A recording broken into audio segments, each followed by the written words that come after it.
विराज करदूष नहीं, लीला हत्यो बाली एक सरवायो, तेरी जानो रस गंध सियापति राम। जय जय राम मेरे प्रभु राम, जय जय राम करो कल्याण राजा राम। परम आदरणीय समुपस्थित मानस प्रेमियों, लंका कांड के अंतर्गत आप मंदोदरी रावण को समझा रही है।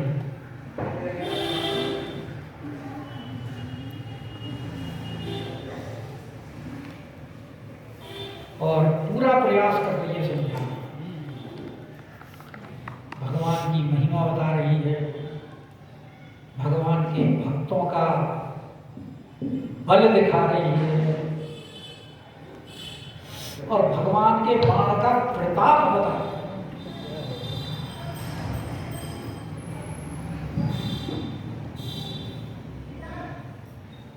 क्योंकि युद्ध में तो बाण ही चलते हैं और मंदोदरी बाणों से बहुत डरी हुई है।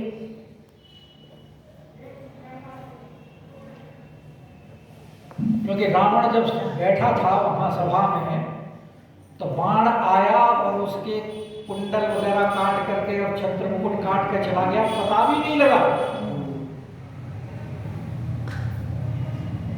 तो ये तो भगवान ने एक उनको सूचना ही दी है, उनका बाण सूचित करके चला गया है कि अब भी समझ जा। और वही बात बता रही है कि प्रभु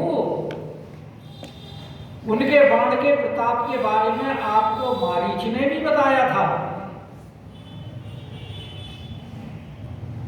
और उसने भी कहा था कि खर दूषण तिसरा बधेउ मनुज की असी बरिवट। जिनको तो मनुष्य मान के बैठे हो, उन्होंने खर दूषण तिसरा जैसे उनका वध कर दिया। मनुष्य ऐसे होते हैं क्या? और वही बात अब आगे बताने जा रही है। वो मारीच का उदाहरण दे चुकी, जानकी जी के विवाह का उदाहरण दे चुकी, जयंत का उदाहरण दे दिया और सूर्पणखा का उदाहरण देने के बाद में अब कहती है कि बलि विराट करदूष नहीं, अरे लीला जो बधि विराट।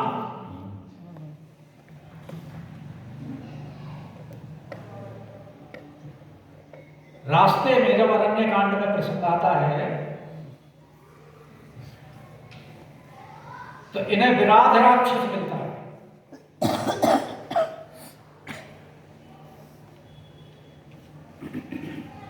और विराध बड़ा बलशाली था, उसने वरदान प्राप्त किया हुआ था, मैं किसी अस्त्र शस्त्र के द्वारा ना मारा जाऊं।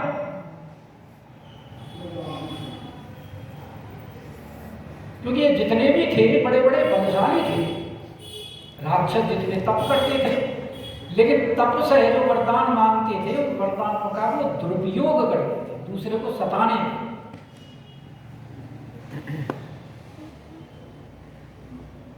इसलिए उनकी गिनती राक्षसों में होती।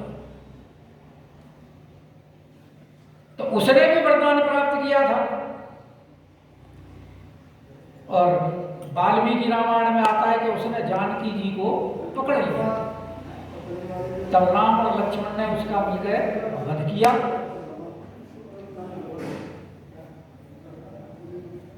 तो ऐसे जिसको अस्त्र शस्त्रों से नहीं मरा उसको उन्होंने जमीन में गड्ढा खोद करके और जलाया।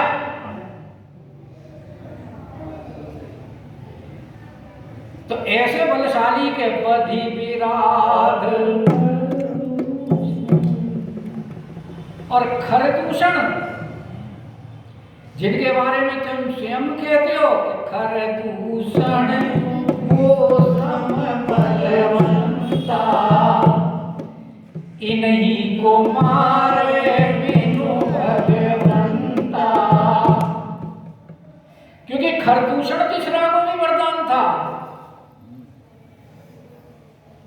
जो 14,000 सैनिकों के साथ में रहते थे, इनको ये वरदान था कि हम आपस में ही लड़ते मरे और हमें कोई मार ही ना सके।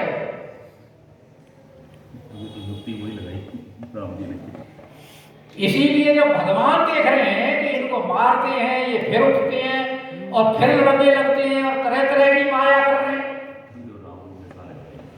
तो भगवान ने कहा इनके लिए तो फिर जब माया को तो माया से ही काट करनी चाहिए। ऐसी लीला रची कि सब अपने आप को राम रूप में ही देख रहे हैं और एक दूसरे को मार करके मर गए। कि खर दूषण लीला, लीला से मारा है। लीला हत्यो कबंध, कबंध के बारे में सिर्फ इतना ही संकेत किया है तुलसीदास जी ने कि आवत पंथ कबंध निपाता, और तेहि पुनि कही सापो के पाता। तो कबंध को भी श्राप मिला था स्थूल शिरा ऋषि का, लेकिन गोस्वामी जी ने नारद के बारे में कहा, नहीं नारद के नहीं, किसी और के बारे में। तो वो उसके ये था कि ये था गंधर्व, बड़ा रूपवान था और ये ऋषियों को डराया करता था भीषण रूप बनाकर।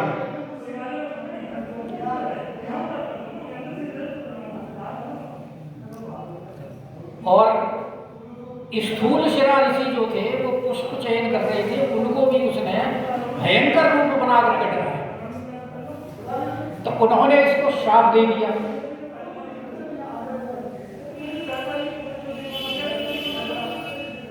क्या शुरू हो गया? तो बाहर में उठा के ले जाते हैं लोग।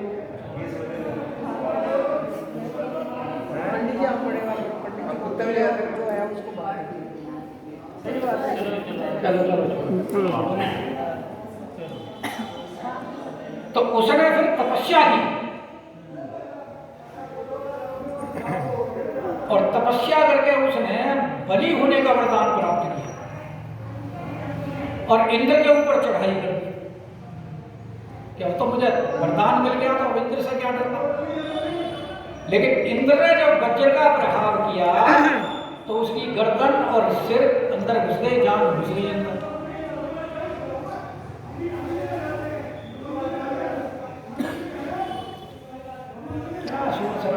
आओ पंडित जी, आप समझा के ले आओ, पंडित जी को ले आओ अंदर, अपने वो जो दूसरे चले हाँ आप लेके आ जाओ।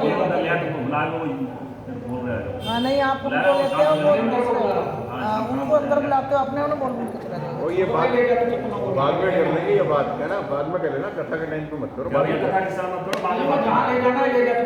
ये मुद्दे को बाद में डिस्कस कर लेंगे।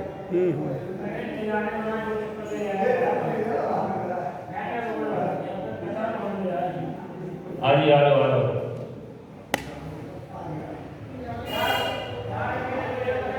तो इंद्र ने जब उसके ऊपर वज्र का प्रहार किया तो उसके सिर और गर्दन अंदर धड़ में घुस गए और जांघें घुस गई, तो धड़ी धड़ रह गया। फिर उसने इंद्र से प्रार्थना की कि अब मैं भोजन कैसे करूंगा, आपने मेरा मुंह ही नहीं छोड़ा। तो एक उसकी आंख तो बना दी यहाँ छाती और पेट में उसका बना दिया मुंह और एक एक योजन की भुजाएं बना दी। तो 4-4 कोस की भुजा थी जिनसे वो आदमी पकड़ लेता था और खा जाता था।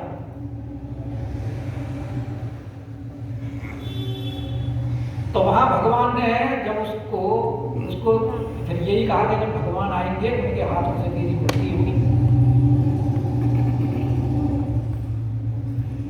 और वहां पर भगवान ने बड़ा सुंदर उपदेश दिया है कि भाई जो ब्राह्मणों का अपमान करता है वो मुझे अच्छा नहीं लगता। अगर कोई ब्राह्मणों की सेवा करेगा तो उसके बस में तो ब्रह्मा विष्णु और मैं, हम स्वयं उसके बस में, शिव ब्रह्मा और मैं। तो यहाँ ये कह रही मंदोदरी कह रही है कि बधि विराध भूषण अरे लीला जो, मतलब जो इतने बड़े बड़े वरदान प्राप्त किए हुए थे, जो अस्त्र शस्त्रों से भी नहीं मरते थे, एक दूसरे से ही लड़के मरते थे, कबंध जैसा विषाद, उनको भी मार दिया कि बाली एक सर मारो। और जिसने बाली जैसे महाबली को सिर्फ एक ही बाण में मार दिया,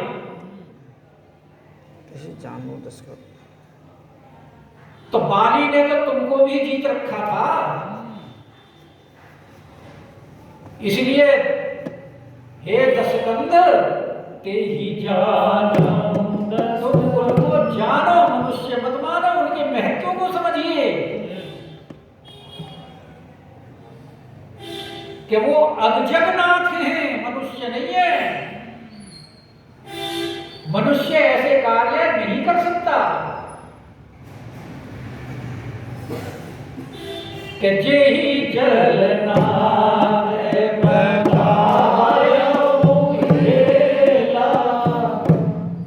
और उतरे प्रभु दल सहित सुबेला। अब मंदोदरी फिर एक उदाहरण प्रस्तुत करते हुए कहती है कि जे ही जलनाथ, जिसने समुद्र को बांध लिया और सुबेल पर्वत पर आकर के उतर गए। वैसे तो ये साधारण बात है, लेकिन साधारण नहीं है, इस बात में विशेषता है जो मंदोदरी कह रही है। 100 योजन समुद्र को बांधना, उसके ऊपर पुल बनाना,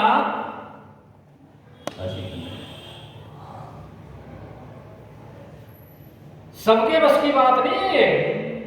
आज तक हुआ नहीं था ऐसा, इसीलिए रावण भी अचंभित हो गया था, 10 मुख से बोल पड़ा था कि बांधो जल निधि नीर निधि। वो बोला है ना, वो शुरू में ही जलत सिंधु बारी, 10 मुख से बोला है उसने।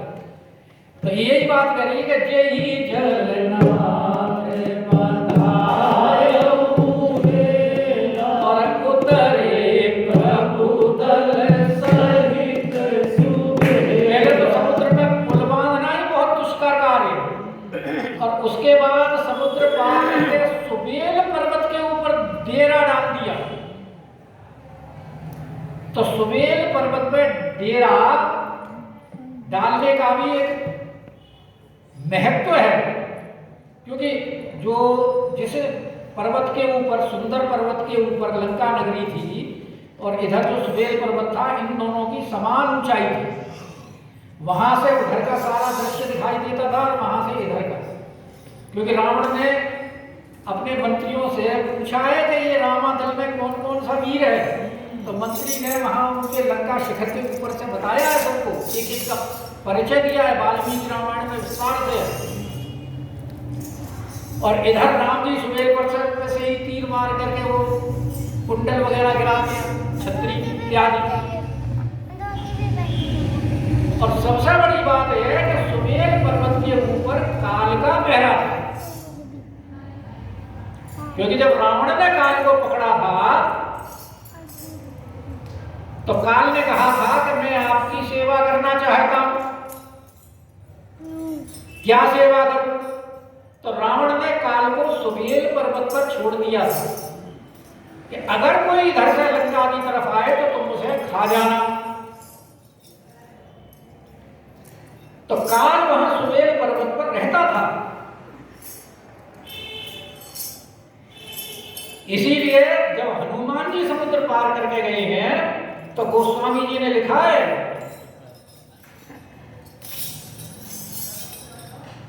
कि देखत देख के शैल विशाल आगे तापर धाई चढ़े भय क्या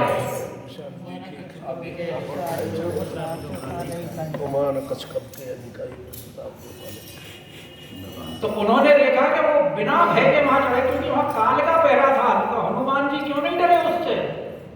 तो फिर शंकर भगवान ने पार्वती को बताया कि ओमान कछु कप के अधिकारी प्रभु प्रताप जो काल ही खाए,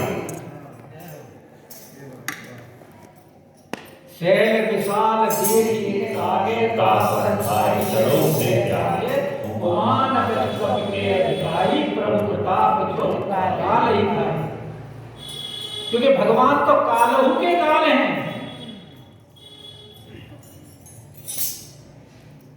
तो ये उनका प्रताप है, और वहां उसके ऊपर भगवान जब बैठे हुए हैं तो तुम्हारा काल वहां से पलायन कर गया, तो तुम समझ जाओ इस बात को कि उत्तरे प्रभु और कारुणी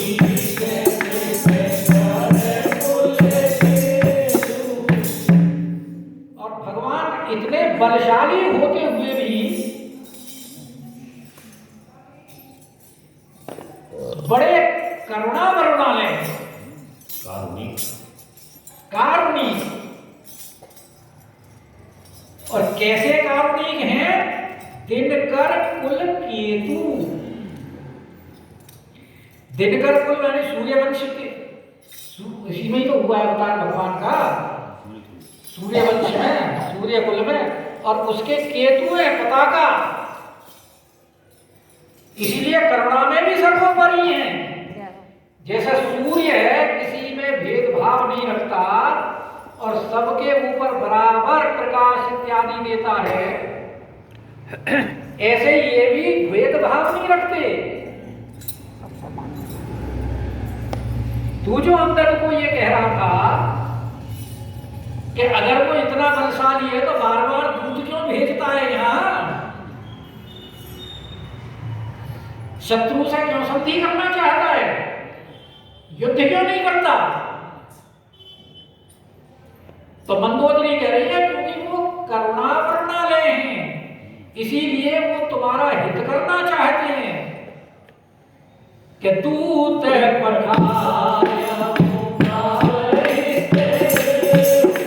तुम्हारे हित के लिए उन्होंने दूत भेजा है।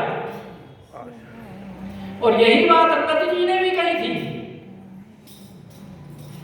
कि मैं तेरे हित के लिए आया हूं, मैं दूत बन के नहीं आया, क्योंकि मेरी और तेरे पिता की मित्रता थी, इसलिए तेरे कल्याण के लिए आया। तो वो जो दूत बनकर आए थे वो तुमको समझाने के लिए आए थे, और उनका बल तुमने देख ही लिया कितना है कि सभा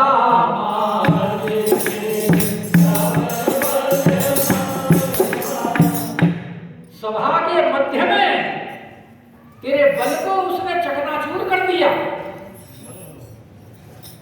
किस प्रकार? करीब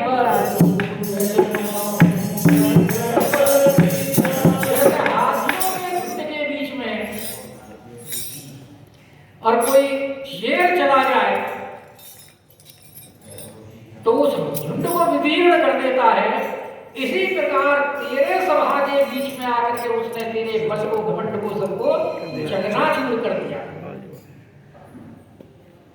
और उनको तू मनुष्य मान रहा है, जिनके ऐसे ऐसे प्रतापी और बलवान सेवक हैं कि अंगद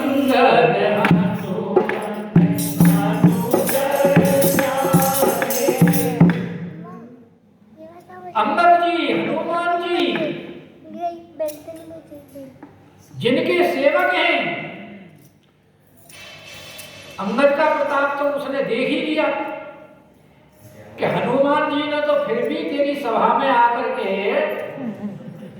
थोड़ा रखा था। धैर्य धारण किया था, उत्पात नहीं बचाया।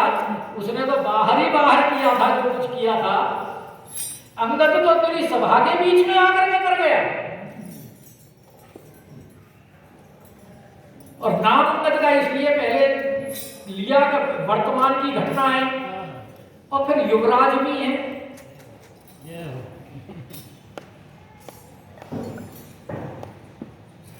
तो जिनके ऐसे सेवक हैं, कुंभकर्ण ने भी यही बात रावण को कही है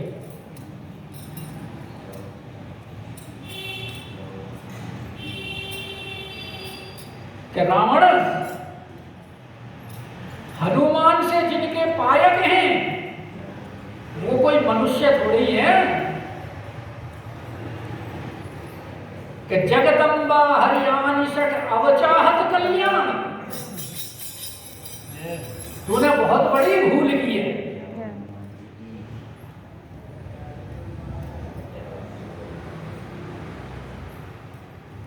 क्योंकि हनुमान जैसे जिनके पायक हैं उनसे विरोध करने से कल्याण नहीं हो सकता।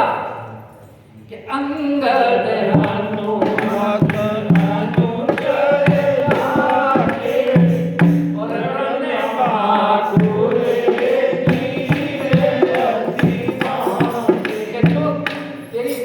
मध्य में इतना कुछ करके चले गए और तू उनका कुछ नहीं कर सका, तो जिनके सेवक इतने रणबांकुरे हैं उनके स्वामी से तू युद्ध करना चाहता है।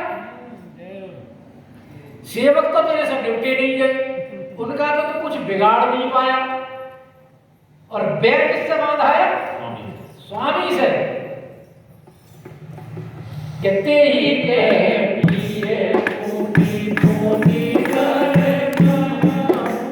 उनको तू बार बार मनुष्य कहता है। अंगद जी से बार बार यही तो रावण कहता था, तू क्यों मनुष्य की मेरे सामने बार बार प्रशंसा करता है? मेरा बल प्रताप देख। तेरे जैसे जिसकी तू बल की प्रशंसा करता है ऐसे तो मनुष्य पता नहीं कितने यहाँ राम नाम सत्य हो जाती है, स्वाहा कर जाती है। तो कह रहा कहते ही के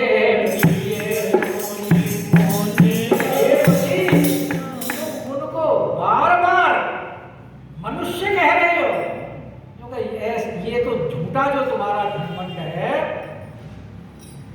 इस घमंड को आप त्याग दीजिए। इस झूठे मान ममता मद की नदी के अंदर मत बहो। क्योंकि जो तुम्हें अपने बल का घमंड है, वो मान सम्मान जो तुम्हारा है वो कुछ भी नहीं है इनके बल के सामने। और जो तुम ममता लग करे बैठे हो, जानकी जी को देते नहीं हो, तेरी सीता पर प्रीति घड़ेगी काल रात निश्चल। और जो मद तुम्हें अभिमान है अपने प्राप्त करने का, मैंने ये कर लिया वो कर लिया, जो कि ये सब तुम्हारा झूठ है। क्योंकि तुम उनके सेवकों से ही नहीं सुलझ पाए, इसलिए कह रही है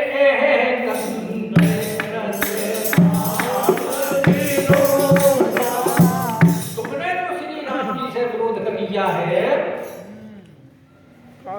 क्योंकि समझाते समझाते उसने देखा कि रावण के तो चेहरे के ऊपर कोई फर्क ही नहीं पड़ रहा, तो मैं इतना समझा रही।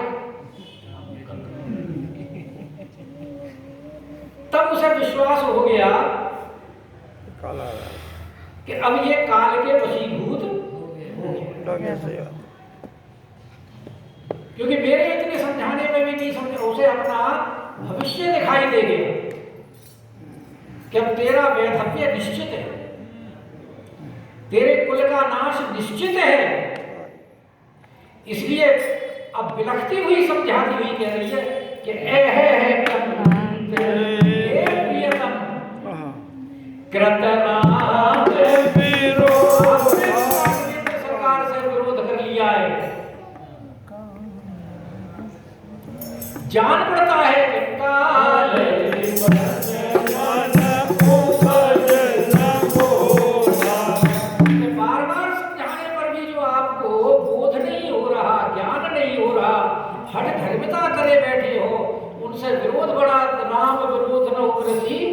शरण विष्णु अज ईश।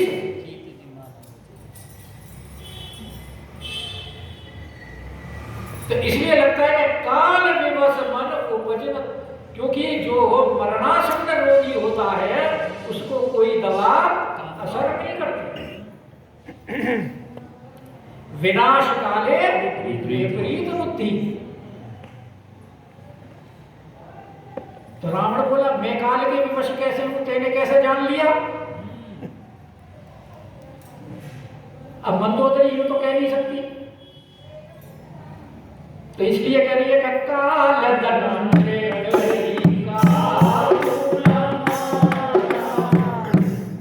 काल किसी को डंडा लेकर के नहीं मारता है, वो कोई ना कोई कारण बना देता है। और कारण कैसे बनता है? कि हर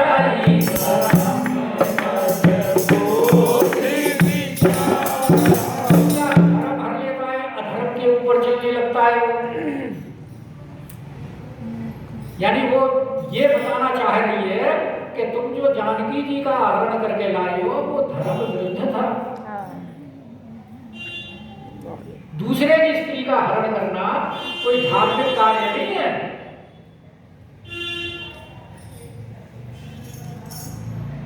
और उस समय की तुम्हारी जब हरण करके लाए अवस्था गोस्वामी पाद ये तो उच्च चेतई स्वान की नाई, कुत्ते जैसी अवस्था तुम्हारी थी वहां।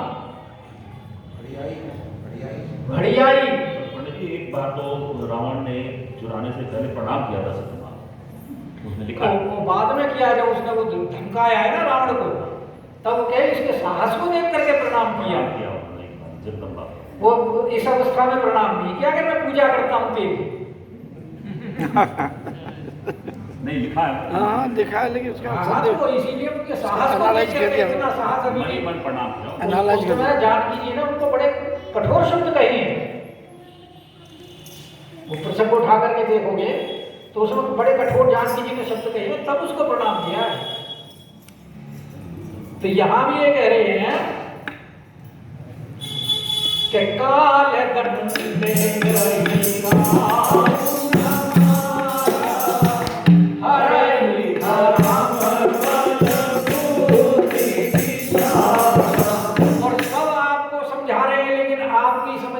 नहीं आ रही। तो जब काल के कोई वशीभूत होता है तो उसकी स्थिति ऐसी ही होती है, सन्निपात का रोगी हो जाता है। निकट काल